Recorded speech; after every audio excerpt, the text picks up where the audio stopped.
3 out किए। हालांकि मैं उनको बदकिस्मत 3 इस मैच में समझूंगा, क्योंकि उनके कैच भी रिजवान ने ड्रॉप किए, रन आउट भी छोड़ा। नायब कैप्टन साहब हमारे शादाब साहब मायूस करने में उन्होंने बिल्कुल भी हमें जो है मायूस नहीं किया। इस मैच के अंदर स्वाए पाकिस्तान के आखिरी 10 ओवर जो उन्होंने बैटिंग की, इसके अलावा कोई भी इंप्रेसिव चीज नहीं थी। अस्सलाम वालेकुम नाज़रीन, मेरा नाम है मोहम्मद शुएब और आप देख रहे हैं ऑफ साइड ओपिनियन। नाज़रीन, आपने जब मैच तो देखा होगा, बड़े कांटे का मुकाबला हुआ और बिलाखिर श्रीलंका ने आखिरी बॉल पे 2 रन बना के मैच को जीत लिया और फाइनल के लिए क्वालिफाई कर लिया। श्रीलंका अपने होम ग्राउंड पे मैच जीतने देता, ये कैसे मुमकिन था? आपने देखा होगा कि उन्होंने फ्रॉम फर्स्ट बॉल से लेके आखिरी बॉल तक रना बॉल रखा, जिसका मतलब यह है कि उन्होंने एक भी वक्त में ऐसा शो नहीं करवाया। आपने रन्स में और बॉल्स में को 15-20 रन्स का गैप देखा होगा, बिल्कुल भी ऐसा नहीं देखा होगा। मगर मुझे हैरानी इस चीज की हुई है, एक रात पहले आपने स्क्वाड अनाउंस किया, उसमें आपने फखर जमान को बाहर रखा हुआ था, उसमें आपने हारिस से ओपनिंग करवानी थी। अगले दिन जब सुबह आती है टीम ग्राउंड में, तो उस वक्त आपको हमें पता चलता है, ऑडियंस को पता चलता है, जनाब 2 तब्दीलियां हो गई हैं। जो इमामुल हक है उनको स्पैज्म हो गया है और जो सऊद शकील है उनको फीवर हो गया। हालांकि ये दोनों प्लेयर नेट में बॉलिंग भी करते रहे और दूसरा खेलता भी रहा है।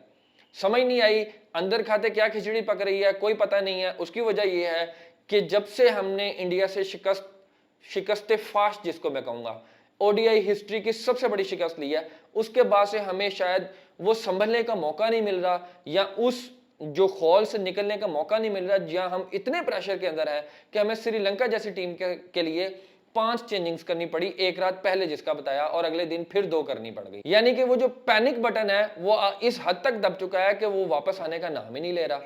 अब मैं आता हूं पाकिस्तानी बैटिंग की तरफ। पाकिस्तानी बैटिंग के सबसे बड़ा जो फ्लॉ मुझे नजर आया है और जो मैंने बहुत कीनली ऑब्जर्व किया, 252 बॉल्स जो टोटल मैच में 252 बॉल्स पाकिस्तान ने खेली हैं, उसमें से 124 बॉल्स ऐसी थी जिसके ऊपर कोई रन ही नहीं बना। यानी कि रनिंग बिटवीन द विकेट बिल्कुल भी नहीं थी। और जो आखिरी के 10 ओवर हैं उसको निकाल के, क्योंकि उसमें रिजवान भी सेटल हो चुके थे और इफ्तिखार जो थे वो भी सेटल हो चुके थे, तो इसलिए उन्होंने फिर छक्के चौके भी लगाना शुरू किया और रन बॉल भी करनी शुरू कर दी। वगरना हमारे जितनी डॉट बॉल्स थी, मुझे नहीं लगता था कि हम 200 तक भी पहुंचेंगे। हैट्स ऑफ टू देम जिन्होंने बहुत अच्छी इनिंग्स खेली। बाबर आजम की कप्तानी के ऊपर तो बात करेंगे ही करेंगे, मगर सबसे पहले उनकी बैटिंग पे बात करते हैं। वो उसी गेंद के ऊपर वेला लागे की गेंद पे आउट हुए जो एक रात पहले जिसकी उन्होंने प्रैक्टिस की थी, फ्लाइटेड डिलीवरीज की, लेफ्ट आर्म स्पिनर की, मगर वो उसी गेंद के ऊपर आउट हुए। बैड लक थी, बॉल तो अच्छा आ रहा था उनके बैट पे, मगर वो उस तरह से क्लिक नहीं कर पाए, बड़ा रन नहीं कर पाए जिस तरह के हमें उम्मीद थी कि आज वो कम से कम 70, 80 या 100 जरूर करते, ताकि वो जो दाग था उनके ऊपर धब्बा था वो धुलने का थोड़ा सा नाम लेता, मगर वो नहीं हो सका। अब आते हैं उनकी कप्तानी की तरफ। कप्तानी उनकी बिल्कुल ऑर्डिनरी थी और मुझे तो ये समझ नहीं आती, जब आपके बॉलर्स को विकेट नहीं मिलते तो आपके बॉलर्स रन्स क्यों खाना शुरू कर देते हैं। आज मैं एक स्टैट देख रहा था, शाहीन शाह अफरीदी हैं, वो अगर पहले ओवर में विकेट नहीं लेते तो वो फुलर लेंथ या हाफ वॉलीज ज्यादा बॉलिंग करते हैं, बजाय इसके कि अगर आपको बॉल नहीं मिल रहा वो वाला जिस पे आपका विकेट आउट हो, तो आप गुड लेंथ पे बॉल करें, वहां से बॉल को बाहर निकालें, वहीं से बॉल को अंदर करें। आपके पास नया बॉल है, बिल्कुल नया, तो आप उसको बहुत आसानी से कर सकते हैं। मगर आप पैनिक हो जाते हैं, आपको विकेट नहीं मिलता, आप जोर लगाते हैं, तो आप फुल टॉस बॉल करते हैं, फुल टॉस करते हैं, या आप उसको आगे करते हैं, तो बड़े आसानी से मारा जा सकता था। तो ऐसे ही हुआ।